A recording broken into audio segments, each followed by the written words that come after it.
Chers frères et sœurs, je ne vous apprends rien, j'ai fêté mes 50 ans pendant le confinement. Voilà, c'était un drôle de jubilé, mais un jubilé quand même. Et du coup, 50 ans, un jubilé, ça me travaille tout au long de cette année. Et en particulier, à certains moments, j'avais tendance à, on va dire, récriminer un peu contre le maître du domaine, comme dans l'Évangile, en disant « Écoute Seigneur, là, j'ai 50 ans, mais bon, c'est une année spéciale pour 50 ans quand même. Drôle de cadeau. » Et puis avoir peut-être tout ce qui pouvait être plus lourd. Et en fait, il m'est venu autre chose. Comme si le Seigneur me ouvrait mes yeux sur autre chose, me disait « Et si tu rendais grâce plutôt ?» en faisant mémoire de ces 50 ans. Et là, effectivement, j'ai commencé à regarder tout au long des 50 ans passés toutes les grâces reçues de Dieu, tous les cadeaux du Seigneur, tout ce que le chemin que le Seigneur m'avait fait parcourir, etc. Notamment cet été, j'ai pris plus de temps pour cela.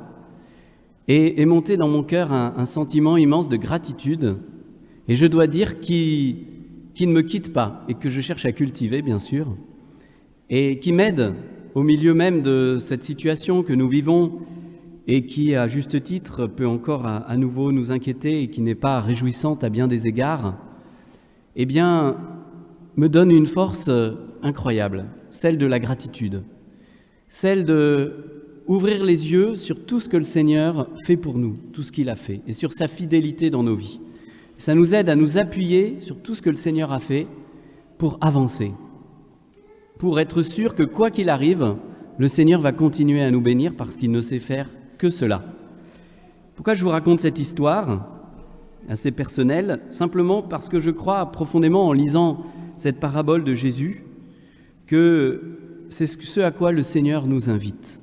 Dans ces deux personnages, ces deux ouvriers finalement à la vigne du Seigneur, celui qui s'est mis à râler, à récriminer, c'est parce que simplement il a oublié de rendre grâce et de regarder l'amour de Dieu qui lui était donné.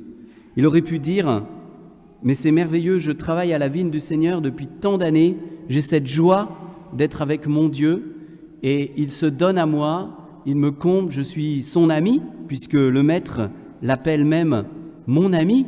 Comme dit Jésus, je vous appelle plus serviteur, mais mon ami, ami. » Et il aurait pu rendre grâce et puis dire, rendre grâce aussi pour les ouvriers qui sont venus aider à la fin, même, voilà.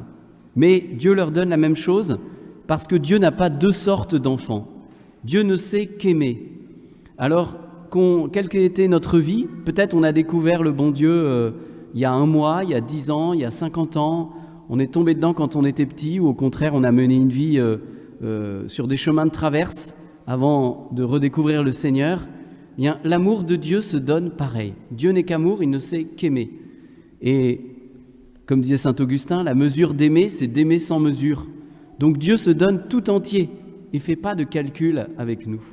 Mais bien souvent, nous-mêmes, nous sommes, à la limite, j'allais dire, nos vies sont polluées, les jeunes diraient pourries, par un esprit de comparaison, finalement de jalousie ou de comparaison, de récrimination, de voir tout ce qui ne va pas, tout ce qui pourrait aller mieux chez mon conjoint, dans les enfants, chez mon patron, dans ma vie.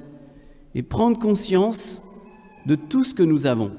Voilà, alors c'est tout simple, ça sera les devoirs de la semaine que je vous donne à chacun. Prenez le temps de rendre grâce pour 10 points particuliers. Vous prenez un petit carnet, vous avez un petit moment et vous regardez dans votre vie les 10 sujets de gratitude que vous auriez. Alors quand je vous dis 10 comme ça, vous allez dire « Oh là là, c'est pas possible, ça vous semble énorme. Si j'en trouve déjà 1 ou 2, ça sera bien. » Mais je vous assure, vous allez commencer et après, vous ne pourrez plus vous arrêter. Voilà. C'est pour ça qu'il en faut 10. C'est à partir à peu près de ce niveau qu'on ne s'arrête plus. Voilà. Prenez le temps de faire cet exercice. Je vous assure que c'est très réjouissant. Et alors, un merci particulier que moi, je voudrais dire au Seigneur et qui habite mon cœur en cette rentrée. Et depuis ces quelques mois que je suis curé, même avec ces circonstances particulières, c'est vraiment un émerveillement pour tous ceux, justement, qui travaillent à la vigne du Seigneur. À des niveaux très variés, chacun selon sa mesure, tous ceux qui participent à la vie de notre paroisse, à l'annonce de l'Évangile, aux petits, aux grands, tous ceux qui vont à la rencontre des personnes âgées, ceux peut-être qui s'occupent simplement que les lieux soient propres, ordonnés, que nos célébrations puissent avoir lieu, malgré toutes les consignes sanitaires, les contraintes, ceux qui travaillent dans l'ombre, à la comptabilité, les compteurs de quêtes, vous voyez, toutes les petites choses, et qui m'émerveillent de voir le don de chacun à la paroisse. C'est vraiment un cadeau. Et je propose simplement qu'on applaudisse ensemble pour tous ceux qui se donnent dans notre paroisse. Ce sont un cadeau pour nous. Voilà. Merci Seigneur.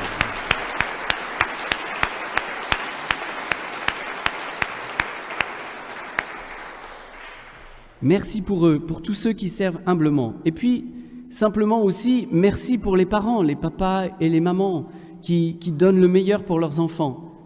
Merci pour les enseignants, pour cette rentrée. Dieu sait que ça a été difficile et que c'est encore difficile pour eux. Merci. On avait l'habitude pendant le confinement aussi d'applaudir les soignants à 20h. Peut-être c'était une des meilleures habitudes qu'on ait prises pendant le confinement, c'était celle d'ouvrir les yeux sur tous ceux qui nous servent, sur les interconnexions et qui font que simplement les personnes qui ramassent les poubelles ou qui servent au supermarché, finalement c'est un service et qu'on a besoin les uns des autres et que c'est un cadeau. Voilà.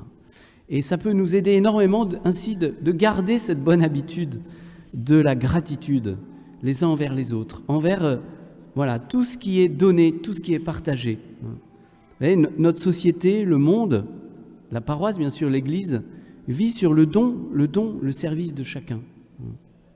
Voilà, alors c'était le premier point, la gratitude. Et puis bien sûr, le deuxième point, le Seigneur continue d'appeler. Voilà. Parce qu'il y a plus de joie à donner qu'à recevoir. Et que le Seigneur ne veut pas qu'on soit comme ces hommes qui étaient sur la place à rien faire. Parce que personne ne nous a embauchés. Personne ne nous a invités à nous mettre au service, à aimer. Finalement, tant que tu n'as pas commencé à servir, à aimer, tu n'as pas vraiment commencé à travailler à la vigne du Seigneur. Et le but de notre vie, c'est le ciel. Mais si je ne m'entraîne pas ici à aimer, à servir, à adorer Dieu, à le servir, ma vie finalement n'a pas vraiment de sens. Je suis fait pour aimer, je suis fait pour servir, pour me donner. La réalisation de soi passe par le don désintéressé de soi-même. On l'expérimente, voilà, la joie d'aimer. Le pape François a écrit il y a quelques années ce magnifique texte sur la joie de l'amour, destiné en particulier aux couples, aux familles, pour nous inviter à nouveau à redécouvrir cette joie de l'amour, même, et là en particulier c'était le contexte familial, si aujourd'hui, Dieu sait que c'est difficile dans nos familles et que beaucoup vivent des situations complexes qui nous invitent à beaucoup de miséricorde, à beaucoup de patience les uns avec les autres, à d'accueil mutuel, même avec des situations que autrefois on pouvait dire d'irrégulières, d'inhabituelles. L'amour de Dieu ne se laisse pas vaincre et nous sommes invités à collaborer à la vigne du Seigneur, c'est-à-dire à collaborateurs de cet amour et de cette miséricorde invincible de notre Dieu. Et ce ne sont pas les circonstances, quelles qu'elles soient, en particulier celles à nouveau de la situation sanitaire, qui vont nous empêcher d'aimer. Au contraire, si les circonstances nous empêchent d'aimer, je dois dire nous sommes déjà morts avant d'avoir vécu. La vie véritable, c'est d'aimer, c'est de servir, c'est de se donner. Alors frères et sœurs, en rendant grâce pour tous ceux qui, Dieu merci, dans notre paroisse, ils sont très nombreux.